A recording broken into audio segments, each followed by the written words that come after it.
Well, hey there, everybody. I don't know if you can hear me. I've got my AirPods in, but we're walking today from work. I want to show you kind of what this street is like. This is outside. Actually, this is right next to an American military base. This is an American military base. And it's funny because this base is like really close to my work. And every morning, I get at work early enough every morning to hear the flag being raised, both the American flag and the Japanese flag. And it's funny because every morning I hear da da da da da da da da da, and then right after that I hear the Japanese national anthem as they raise the Japanese flag. Da, da, da, da. And but yeah, there's the base. You can kind of see inside. It's funny because um, I'm an American living in Okinawa in Japan, and yet, and there's like a bunch of other Americans here too. I love this little place. There's like a bunch of other Americans here too, and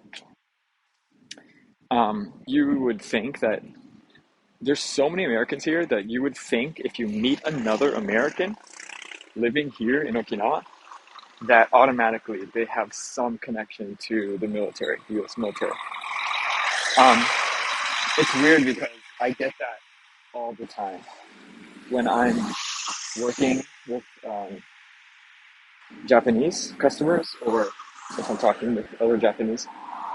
I always get asked, well, do you live on the base? Do you have any connections to the military? And I have to say, no, not at all. I'm just a civilian living here. It's pure happenstance that I just, I came to Okinawa. Well, it's not really happenstance. I came because my wife is here. We got married here and we live here. But um, there's like these really weird statues that go along this road. It's really interesting. And there's a bear one here too. It has like a mosaic pattern. It's really cool. But Okinawa is great. Okinawa is okay. It's a lot like my hometown of my home state of Florida. Oh my gosh, the wind. It's a lot like Florida. I'm so sorry, guys, if the sound quality is really bad. It's like really windy, right? It's really windy today, and I'm not sure how the sound is being captured, whether it's through my AirPods or my phone. I'm not sure. Look at this statue. Interesting. But anyways, I'm supposed to be looking for a taxi. Wifey has the car today, so I need to find a taxi. But what was I saying? I might just walk all the way home. It's not that long.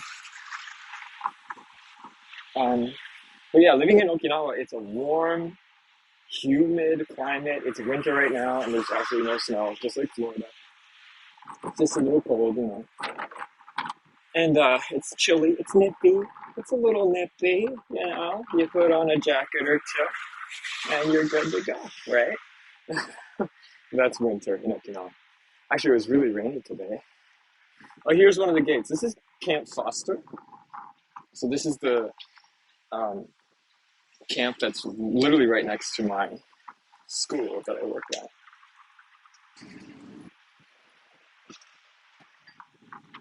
Gate 1B. But no one uses this gate, which is why I can cross and it's still red. Um, but yeah, I took a taxi to work this morning, and the Japanese guy was like really impressed that I could understand him and I could talk to him. He's like, "Your Japanese is better than mine." I'm like, "Well, you're a native, so I don't think so." But like, um, we talked about the recent restrictions actually with COVID-19 going completely out of control here. A lot of people are blaming the U.S. military. And right now, actually, as of today, I think it is, as of today or yesterday, um, the Prime Minister of Japan is enforcing a law And of course, they had to talk it over with the military officials from the United States. They're enforcing a law that requires extreme restrictions for only military personnel living on base. Like those guys right over there. I don't know if you can kind of see through the woodwork, but hold on. The trees will go in a second. People that live over there in those homes, um, they are not technically not allowed to leave the base. Again, I'm sorry guys if you can't hear me. It's super windy right now. They're technically not allowed to leave the base unless it's for absolute necessary, like an absolute necessity. You cannot leave this place. I saw like a picture of restrictions, like what you can do and what you can do to get on and off base, and it included like things like medical appointments or going to get money, going shopping, taking your dog out to pee, like regular things that you would go out for. Pretty much, it restricts fun activities like going out to a bar or going out to karaoke or clubs or it restricts all of those things. There's some of the base, but I don't work on the military base. I don't live on base. I live off base. I have no connection to the military, so none of it really affects me. But I was talking about it with this taxi driver that was driving me to work this morning, and we had to laugh because like the poor military gets a lot of flack, you know.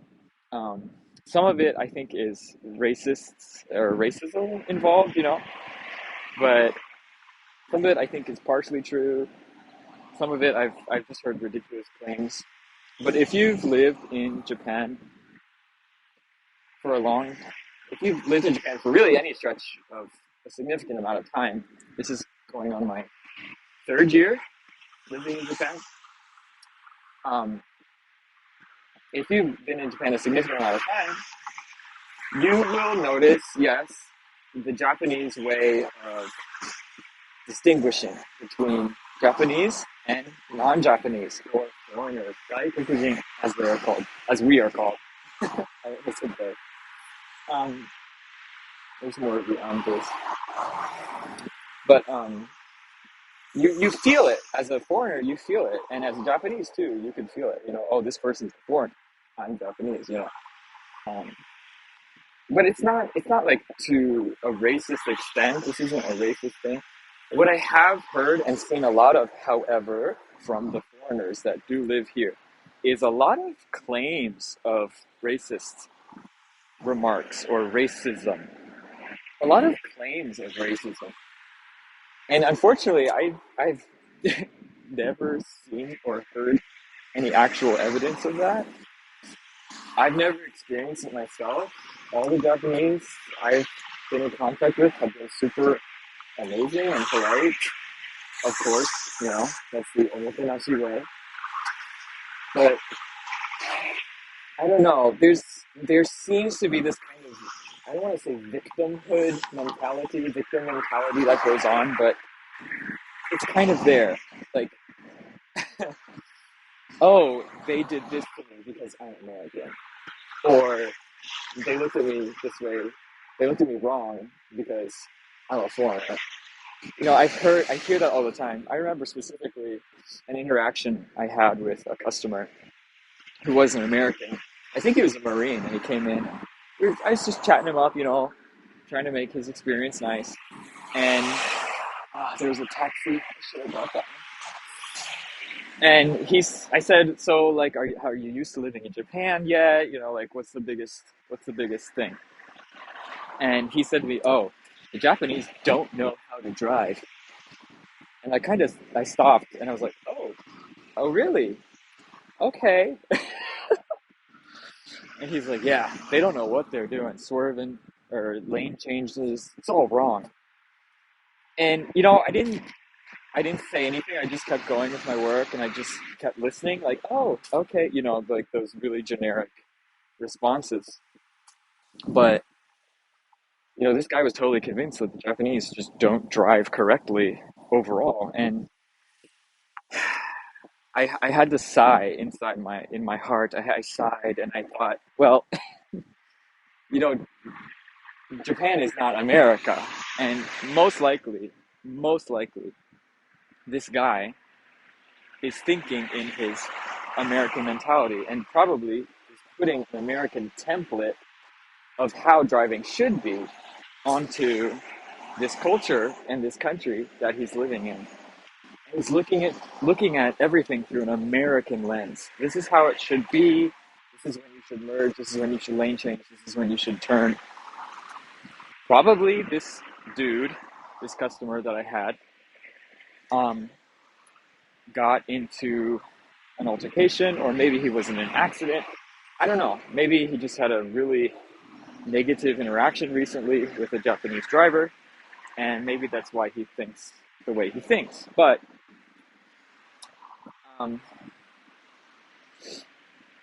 I'm pretty sure, I'm almost positive, almost 100% positive, that he's looking at it from an American lens, an American perspective. So, as a Japanese person, maybe the way he drives is wrong. You know what I'm saying? Maybe the way he does a lane change or a merge or I don't know, a turn or whatever is wrong. And I will admit there are a lot of things um, in traffic, like traffic rules or traffic things in Japan that seem like you could do it this way, like you would in America. Oh, I could just merge here, or I have to immediately lane change here. And that's usually not the case. In Japan, the way you drive, the rules of the road are a little different. I experienced the driving test here. I had to do the driving test to change my license from an international license to a Japanese license. Ugh, that was a horrible experience. I had to take that test 2 times, actually 3 times, before I could pass. It was really hard. And Japan, I will admit, if you're looking to change your license here, Japan is not the easiest country to change your license, or to get a license, really. To get a Japanese license, they're very strict. And they tell you that too. On test day, they tell you, yeah, Japan is one of the harder countries to change your license in or to get a license in. So good luck. Like, what? Why are you so difficult, Japan? And don't even get me started on how much money Japanese people have to pay in order to get a license in the first place. Like, it's a ridiculous amount of money. Then again, the amount of car accidents and like altercations that happen in America is like crazy high. So who am I to say, Well, anyways, I'm gonna end it here because I really do need to be looking for a taxi so I can get home quicker. Oh, there's like a American motorcycle place. That's interesting. Anyways, this is just a walkthrough Okinawa, where I live. Love you guys. Be blessed. See ya.